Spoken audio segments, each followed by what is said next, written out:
നമസ്തേ, സ്വാഗതം ബി2 ഓർഗാനിക്സിൻ്റെ 43ാമത് എപ്പിസോഡിലേക്ക്. നമ്മുടെ വേലിപ്പടപ്പുകളിലും അതേപോലെ ഒരു തൊടിയിൽ നിന്ന് ഒരു ചെടിയിൽ നിന്ന് മറ്റൊരു ചെടിയിലേക്ക് പടർന്ന് കയറിയിട്ടുള്ളതുമായിട്ടുള്ള വള്ളിച്ചെടിയാണ് കറളകം. ഈശ്വരപുല്ല, ഈശ്വരമൂലി, ഗരുഡക്കൊടി, ഗരുഡപ്പച്ച, ഒറിതൂക്കി, ഗാരുടി, അഹിഗന്ധ, രുദ്രജാത, സുനന്ദ, അർക്കമുല്ല, നാഗുലി, അങ്ങനെ പല പേരുകളിലാണ് ആ ഗ്രന്ഥങ്ങളിൽ കേട്ടോ. ഉഷ്ണവീര്യമുള്ള ഈ ചെടി വിഷചികിത്സയ്ക്ക് അത്യുത്തമാണ്.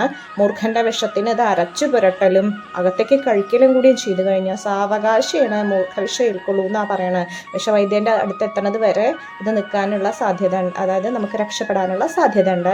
ഇലയും കിഴങ്ങാണ് ഉപയോഗിക്കാറ്. വേരും പൊട്ടിമുളച്ചിട്ടാണ് രണ്ടാമത്തെ ചെടി ഉണ്ടാവുന്നത്. ജ്വരത്തിന്, ഗർഭാശയമുഴയ്ക്ക്, അതിസാരത്തിന്, കരൾ രോഗങ്ങൾക്ക്, നീരിന്, പ്രമേഹത്തിന്, പിന്നെ പല രഹസ്യയോഗങ്ങളിലും ഉണ്ട് കേട്ടോ.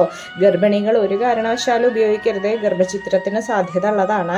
60% വരെയുള്ള ഹാർട്ട് ബ്ലോക്ക്, മുണ്ടിനീര്, വളങ്കടി, തേള്, പഴുതാര, അതിൻ്റെയൊക്കെ കടന്നൽ, അതിൻ്റെയൊക്കെ വിഷത്തിന്, ആർത്തവ ദോഷങ്ങൾക്ക്, ഉദരകൃമിക്ക്, പിന്നെ ഈ നമ്മുടെ ആടും പശുവൊക്കെ മരച്ചീനിയുടെ ഇല തിന്ന അത് പോവാനായിട്ട്, ചിലതരം കുഷ്ഠത്തിനും സോറിയാസിസിനും മാത്രമായിട്ട് അപ്പോൾ ഉപയോഗിച്ചിട്ടുണ്ടായിരുന്നു. പിന്നെ പശുവിൻ്റെ തൊഴുത്തിൻ്റെ അടുത്ത് ഇത് വളർത്തുന്നത് നല്ലതാണത്രേ.